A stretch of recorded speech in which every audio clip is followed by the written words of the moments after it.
This is Knuckle-up TV. I'm with Sammy Mcness. How you doing, Sammy? You alright, Frank? Good, mate. Not too bad. So, how was today? How did sparring go today? Yeah, sparring went well today. My first spar of the camp. Done 8 rounds, moved around with Tom Baker, done 4 with him, and another 4 with Billy Allington, who's yet to make his pro debut. But I feel good, yeah. Good. So you're fighting in 4 weeks, yeah? From now? 4 weeks' time. 4 weeks on Thursday at the All in Bethnal Green. Definitely, right. So, last time I spoke to you, I said, what's your overall plans for this year? What would you say? I think. Well, no, not really. I want to build up the rounds. I want to get some experience first. I'm fighting in my next fight in the 6th rounder. That'd be my first. Then I just want to take it slow. You know, there's not no rush. I want to gain experience through all the levels, and then when it's time, when Mark thinks it's right and Frank Warren, then I'll be fighting for titles then. But there's no rush. Okay.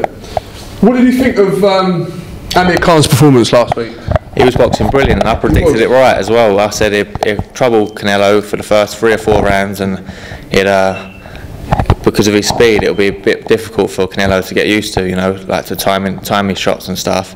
And I thought he'd get stopped later on. I predicted the 8th, but you know, he boxed really well. He done Britain proud. Like going up 2 weights to fight a middleweight, a big middleweight as well. Apparently Canelo put on so much weight after the weigh-in. I've heard 180 pounds he fought at, so he done so well. He should be proud of himself, and I'm sure there's big fights for him, like more big fights for him down at welterweight. So do you think he's still marketable? As in, I do, yeah. Over here as well, like what he's achieved. He's fought at the highest level, Las Vegas. Like a big fight over here, maybe against Brook or someone like that. So you think Brook's still on the cards, yeah? Yeah, well, I think so, yeah, because he's not sort of. He's fought up at middleweight, if you know what I mean. He's fought the best middleweight, bar Golovkin. Canelo and Golovkin, the best middleweights. He's fought one of them, so he should come back down to his own weight, because he's still a threat against everyone at that weight, I think. Because of his speed, he's always in exciting fights, no matter who he fights. Even if so, it hasn't tarnished his career in what way or another. I don't think so. No. Quite a heavy knockout, though, wasn't it? It was a very heavy knockout, but he's been knocked out earlier in his career as well against Breedis Prescott, and he went on after that to win a world title. So. That's right. Yeah. And Danny Garcia. Yeah, and then after that, yeah, got a little good run going. So, you know. Yeah, which is time will tell, isn't it? Time will tell. What happened to West Ham last night then? Go on, talk to me. It was a great night. Last game, Murphy, Technical Drain Solutions, he got me into his box for the last game at Upton Park, and the atmosphere was unbelievable. The whole night. I was there at the ground 2 hours before, and the streets were packed. I was down by the. I saw on your Facebook. Yeah, I was down by the Bobby Moore statue, and everyone was going crazy, you know. So it was unbelievable.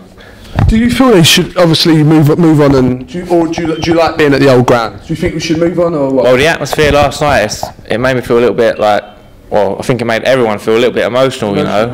Yeah. There's so much history there. That ground's like been there since 1904, 112 years. So much history there. Bobby Moore, people like that, Paulo Di Canio, all those players. But I think it's a step forward for the club to move into the Olympic Stadium.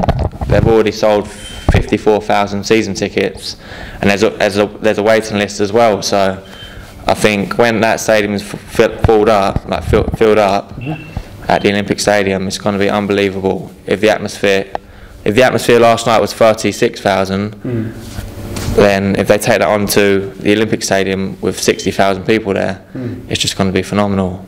So what do you think they're going to do with the old ground then? I think they're knocking it over. I think they might be making flats there. It's a bit sad, but isn't it? It's very sad, yeah. So you shed a tear last night, did you? I never shed a tear, but I've looked back at a few videos, like, it's quite emotional. It makes me like choke up a little bit, if you know what I mean. Well, you won basically. We won, yeah. Man United. Yeah, we was 1-0 up in the first, say, 15 minutes. Then we went half time 1-0 up, and then we went 2-1 down. And then at that point, like I was gutted. I thought the last game at Upton Park we're going to lose. I was so like I was just sitting there distraught. And then we got a goal, I think, from a free kick. I think it was. We got it came from a free kick, and it went 2-2. And then the last goal 5 minutes after, 3-2. The place was jumping. It was unbelievable. And I mean, what a way to leave that stadium, beating Manchester United 3-1, 3-2, just unbelievable. There you go. Memories. Yeah. Tell the grandkids. Yeah, it was at the last game. That's it. I've got loads of pictures and videos as well, so I made sure I took loads of memories. Well, what else do you want to talk about? Also, for keeping me very busy. I was supposed to fight at the Copper Box about 2 or 3 weeks ago, wasn't it? But a week before, unfortunately, I got a bit ill. I came down with gastritis. I was in bed for 5 days, bad stomach the week before the fight, so I couldn't get all my proper preparation done. My last bit of sparring, so we had to pull out. That was a bit disappointing, but we've moved on. We've got a new date, so just onwards. I like your style. You know why? Because you pick your shots very carefully. Yeah. You're more of a thinker. You think, don't you? Before you don't waste shots before you load up. I've been watching you. Yeah, I just listen to Mark, what he says. It depends on the opponent that I'm fighting as well. There's different ways to box different people, so I don't have just one style of coming forward or one style of just going back. I can sort of mix it up, if you know what I mean. And that's probably down to the grounding of when I was an amateur at the Repton Boxing Club. My dad, he drilled it in to me from the age of 9 years old. Also being on the GB team, fighting the best amateurs, you work on different things all the time, so that sort of just stayed with me. And Mark only has to tell me something and I just do it straight away. You're in very good hands with Mark. I am, yeah, especially with you've got a good bond as well. You've got a good rapport. Yeah. You've got a good understanding with each other as well. It's very important. Yeah, he's a great person, Mark. He's not just my trainer. I feel like he's a good friend of mine as well, you know. And also Jimmy's around the gym all the time, so Mark's learned from his pro career, and he's also had his dad, the best trainer, most famous trainer to come out of this country, I'd say, most respected. And he's around the gym, and it's the best team that I could ask for, with Frank Warren as well. So you're a winning team. I've got great people around me. Yeah, lucky.